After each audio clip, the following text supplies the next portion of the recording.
A Texas lottery jackpot winner is suing the lottery because she says the state isn't giving her money. Yeah, she's from Montgomery County. It's north of Houston, and won an $83 million jackpot in February. But she was told because of a state investigation she cannot be paid. Fox 4's Stephen Dial spoke to her.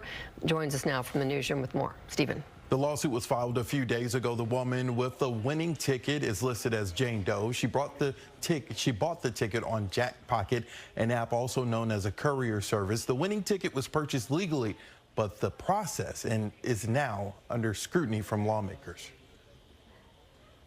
I clicked on it, and then there was confetti and congratulations, you won $83.5 million. That was back in February when the woman identified as Jane Doe in her lawsuit hit the Texas lottery jackpot. I spoke to her and her lawyer with the agreement that we would not name her or show her face. She's concerned about her safety if and when she receives her winning payout. She didn't even find out she won until she got an email at work the next day. A coworker was sitting on her desk next to me, and she rolled over and she looked at it and she said, "Oh my God."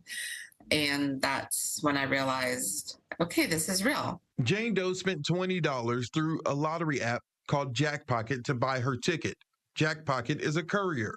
Customers buy tickets on the app, and the company sends a representative into the store to complete the transaction. All of this was legal at the time Jane Doe made her winning purchase. But 3 months later, she still has not been paid, and she's suing the Texas Lottery Commission. They were unable to go any further and pay out that day due to the investigation that was ordered by Governor Abbott. That investigation kicked off after Lieutenant Governor Dan Patrick went to the Austin store where the transaction was completed, concerned about how the winning ticket was purchased. You sold an $83 million ticket yesterday. It turns out the store is owned by the parent company of Jackpocket, and while upfront it sells games and puzzles, the lieutenant governor said he saw multiple machines in the back printing lottery tickets. Patrick acknowledges that all of this may have been legal, but he says it violates the spirit of the lottery. The idea that customers should buy tickets in person from places like grocery markets or convenience stores. Now, the Texas Lottery Commission has banned the use of couriers, and lawmakers are pushing a bill to change oversight of the Lottery Commission. In the last 2 months, we've waited. Call us, talk to us, explain to us what you're doing. Whether it's the Rangers investigation, whether it's these politicians, whether it's the Lottery Commission, not one single word. In a statement, the Texas Lottery Commission told us the claim is being reviewed under the commission's claim validation requirements and is the subject of external investigation. The agency does not have additional information to provide, as it does not comment on pending litigation and investigations. 3 months is a ridiculous amount of time with no explanation, no contact, no, make an effort, give something.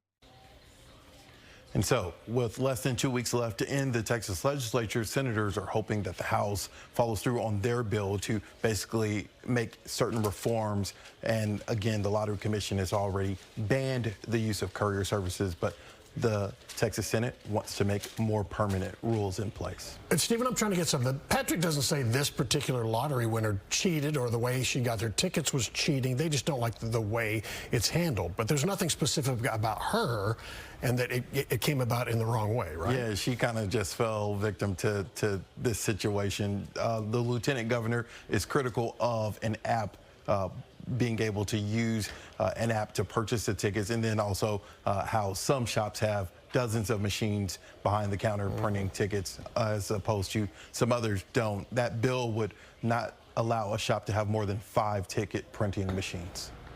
Seems random, but okay. All right. Stephen Dial in the newsroom. Thanks.